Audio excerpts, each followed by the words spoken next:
ঘাটাল একসময় এই বিধানসভা কেন্দ্র ছিল বামফ্রন্ট তথা সিপিআইএমের শক্ত ঘাঁটি। ২০১১ সালে রাজ্যে পালাবদলের হাওয়ায় এই কেন্দ্র হাতছাড়া হয় বামেদের, ফুটে ওঠে ঘাসফুল। কিন্তু ২০২১ সালের বিধানসভা নির্বাচনে বদলে যায় রাজনৈতিক ছবি। ঘাটালে ফুটেছিল পদ্মফুল। এবার প্রশ্ন, ২০২৬-এর নির্বাচনে ঘাটালে কোন ফুল ফুটতে চলেছে? নমস্কার, জনরায় বাংলা চ্যানেলে আপনাদের স্বাগত। বন্যা কবলিত ঘাটাল বিধানসভা কেন্দ্র বরাবরই রাজনীতির অন্যতম হটস্পট। ঘাটালের নাম উঠলেই সামনে আসে একটি বড় সমস্যা, প্রতি বছরের ভয়াবহ বন্যা পরিস্থিতি। দশকের পর দশক ধরে বন্যার জলে প্লাবিত হয় বিস্তীর্ণ এলাকা, দুর্ভোগে পড়েন সাধারণ মানুষ। আর এই বন্যা সমস্যাকে কেন্দ্র করেই রাজনৈতিক দলগুলির মধ্যে শুরু হয় দোষারোপের রাজনীতি। সবচেয়ে বড় ইস্যু ঘাটাল মাস্টার প্ল্যান। রাজ্য সরকার ইতিমধ্যেই প্রায় ১৫০০ কোটি টাকা বরাদ্দের কথা জানিয়েছে। তবে বিরোধীদের অভিযোগ, এই অর্থে সম্পূর্ণ মাস্টার প্ল্যান বাস্তবায়ন সম্ভব নয়।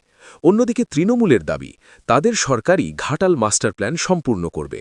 ফলে ২০২৬ নির্বাচনে এই মাস্টার প্ল্যান কতটা প্রভাব ফেলবে তা নিয়েই শুরু হয়েছে রাজনৈতিক চুলচেরা বিশ্লেষণ। এরই মধ্যে জনরায় বাংলা জনমত সমীক্ষায় নিজেদের মতামত জানিয়েছেন ঘাটাল বিধানসভার ভোটাররা। ঘাটাল বিধানসভা কেন্দ্র ঘাটাল লোকসভার অন্তর্গত। ২০২৪ সালের লোকসভা নির্বাচনে এখানে জয়ী হন তৃণমূল প্রার্থী দেব। তবে লক্ষণীয় বিষয়, ঘাটাল বিধানসভা এলাকায় তৃণমূল ও বিজেপির ভোটের ব্যবধান ছিল অত্যন্ত কম। ২০২৪ লোকসভা ভোট, ঘাটাল বিধানসভা সেগমেন্ট, তৃণমূল ৪৭.৯৫%, বিজেপি ৪৬.৩%, বাম কংগ্রেস ৩.৭৭%।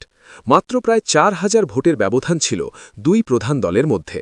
এর আগে ২০২১ বিধানসভা নির্বাচনেও হয়েছিল হাড্ডাহাড্ডি লড়াই। ২০২১ বিধানসভা ফলাফল: বিজেপি ৪৬.৯৫%, তৃণমূল ৪৬.৫২%, বাম কংগ্রেস ৪.৫১%। বিজেপি প্রার্থী শীতল কপাট জয়ী হন মাত্র ৯৬৬ ভোটে। অর্থাৎ ঘাটাল বরাবরই একটি সুপার ক্লোজ ফাইট কেন্দ্র। জনরায় বাংলা জনমত সমীক্ষার ইঙ্গিত বলছে, ২০২৬ সালেও ঘাটালে হতে পারে তৃণমূল বনাম বিজেপির সরাসরি হাড্ডাহাড্ডি লড়াই। তবে এবার একটি বড় ফ্যাক্টর, বাম ও কংগ্রেস একসঙ্গে লড়ছে না। ফলে ২১শে নির্বাচনে বাম প্রার্থীর পাওয়া ভোট ভাগ হয়ে যেতে পারে।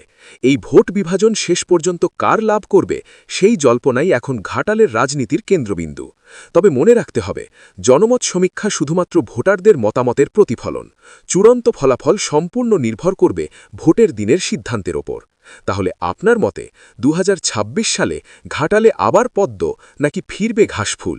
কমেন্টে অবশ্যই জানান। জনরায় বাংলা, জনতার রায়, বাংলার কথা।